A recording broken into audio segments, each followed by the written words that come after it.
ತಂದಿಟ್ಟನು ಆ ಬ್ರಹ್ಮನು.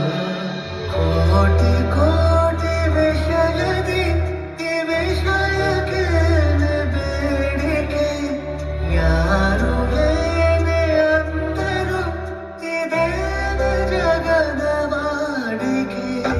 ಜೀವ ಮುಂದ ಸೇರುವ ಸಜೀವದ ಹಿತವಕಗೆ.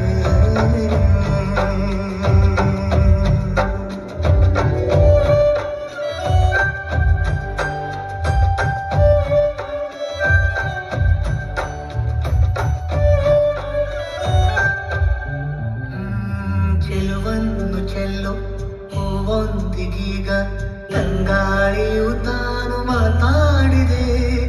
ಈ ಜೋಡಿ ನೋಡಿ ಒಂದಾಗಿ ಕೂಡಿ ಎಂಚೆಂದ ಅಂತೆಲ್ಲ ಹಾಡ